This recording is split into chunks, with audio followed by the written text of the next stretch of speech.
बिस्मिल्लाहिर्रहमानिर्रहीम। मेरा नाम डॉक्टर फैसल है। आज की वीडियो में मैं आपको बताऊंगा कि ऐसी कौन सी रूटीन होती है जो कि अगर आप अपनाएंगे तो आपके घुटने बहुत ही जल्दी ख़राब हो जाएंगे। तो आपने उस रूटीन से बचना है। अक्सर लोगों को नहीं पता होता, आम रूटीन में उनकी वो वाली रूटीन होती है कि उनके घुटने वो खुद ही ख़राब कर जाते हैं, और वो बड़ी सिंपल रूटीन है। तीन चीज़ें हैं कि आपकी पोजीशन, बैठने उठने का तरीका, दूसरी चीज़ है वर्जिश, और तीसरी चीज़ है आपका खाने पीने की रूटीन। मैं आपको बताता हूँ कि आपकी रूटीन किस तरह की होती है जिसकी वजह से आपकी हड्डियाँ, घुटनों की हड्डियाँ ऐसी नोकदार हो जाती हैं जो कि असल में इस तरह की होनी चाहिए थी।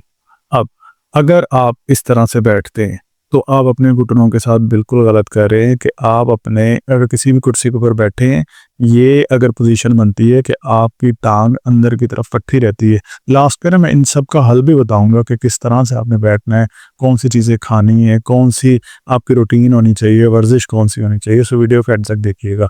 सो एक तो अगर आपका बैठने का अंदाज इस तरह का है जिसके अंदर आप अपने घुटने को इकट्ठा रखते हैं, तो अगर आपके घुटनों में बहुत कम अभी दर्द है तो फिर आप ये अपने जहन में रखें कि आपकी ये दर्द भी कम नहीं होगी बल्कि ये बढ़ जाएगी और आप अगली स्टेजेस के ऊपर भी जा सकते हैं। सो एक तो हमने अपने बैठने की पोजीशन ठीक करनी है, क्योंकि जब हम इस तरह से बैठते हैं तो ऐसे लोग जिनको आर्थराइटिस का मसला होता है, उनको जब वो अपना एक्सरे करवाते हैं तो पता चलता है कि उनके घुटनों की स्पेस जो कि ऐसी होनी चाहिए थी, खला इस तरह का होना चाहिए था, वो ऐसा हो जाता है। ऐसा कोई भी शख्स जिसके घुटनों के बीच में इस तरह की स्पेस हो, यानी कि खला है ही नहीं, घुटने जुड़े हुए हैं, और वो अपने घुटने को इस तरह से इकट्ठा करके बैठेगा तो उनके घुटने बहुत ज़्यादा ख़राब हो जाएंगे। सो एक तो चीज़ हो गई है कि हमने बैठना कैसे है। मैं लास्ट पे आपको बताता हूँ कि किस तरह से बैठेंगे।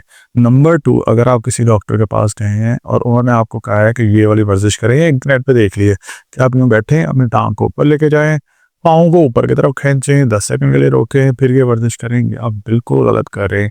इसकी वजह ये होती है कि आपके घुटनों के बीच में जब रबड़ ख़राब हो जाती है, जिसे हम ग्रीस कहते हैं, ये देखें यहाँ पे लगी हुई होती है ना ग्रीस, अब आपके घुटने ने ऊपर और नीचे मूव होने। जब घुटने आपस में जुड़े हुए होंगे, घुटनों के बीच की रबड़ जब ख़राब होगी, आप किसी भी कुर्सी के ऊपर या चेयर के ऊपर बैठ के, या मतलब टेबल वगैरह पे बैठ के, बेड के ऊपर बैठ के, जब आप ये वाली वर्जिश करेंगे, जब आप अपने घुटने को ऊपर और नीचे मूव करेंगे तो घुटने आपस में रगड़ेंगे, जिसकी वजह से क्या होगा, जब हड्डियां आपस में रगड़ती हैं तो वो इस तरह की नोकदार हो जाती हैं, हड्डियों में नोकदार पॉइंट्स बन जाते हैं। जितनी आप ये वाली वर्जिश करेंगे उतनी ज़्यादा आपके नोकदार पॉइंट्स ज़्यादा होते जाएंगे, उतना बड़ा आर्थराइटिस की स्टेज आती जाएगी। ठीक है, तो अब हमने ये वाली वर्जिश किस तरह से करनी है ये भी मैं आपको लास्ट में बताऊंगा। एक तो बैठने का तरीका, दूसरा वर्जिश का तरीका, और तीसरी आ जाती है हमारे खाने की रूटीन। खाने की रूटीन में अगर आपकी रूटीन के अंदर चीनी ऐड है तो आप अपने घुटनों को तबाह करें, क्योंकि शुगर जो है ये हमारी बॉडी के अंदर वेयर एंड टेयर का प्रोसेस, वो प्रोसेस जिसमें कार्टिलेज डैमेज होता है, उसको प्रमोट करता है। तो शुगर इनटेक आपने कम करना है। ऐसे लोग जिनको डायबिटीज़ हो, जिनको डायबिटीज़ मेलाइटस है, जिनको शुगर का मसला हो, उनके अगर कोई भी कट लग जाए या कुछ भी हो जाए या कोई चोट लग जाए तो उनका जब खून निकलने लगता है ना, उसका खरीद ही नहीं जल्दी बनता, खून निकलता ही रहता है, निकलता रहता है, खून जमता नहीं है, पकता नहीं है। क्यों? क्योंकि उसमें शुगर की इनटेक ज़्यादा होती है, ब्लड शुगर लेवल ज़्यादा होता है। तो जहाँ पे चीनी या शुगर ज़्यादा होगी वहाँ पे खरीद नहीं बनेगा। अगर आप शुगर ज़्यादा खा रहे हैं तो आप कैसे एक्सपेक्ट कर सकते हैं कि आपके जोड़ों के बीच की रबड़ अगर वो टूट रही है, उस पर अगर चोट लग रही है, तो उस पर खरीद कैसे बनेगा, वो पकेगा कैसे? सो पहली तो चीज़ होगी है कि अगर आपका चीनी का इस्तेमाल ज़्यादा, चीनी का मतलब ये नहीं है कि सिर्फ ये वाली चीनी, चीनी में मिठाई भी आती है, चीनी में इवन हमारी जो रोटी होती है ना, ये भी हमारे मैदे में जाकर ग्लूकोज ही बनती होती है।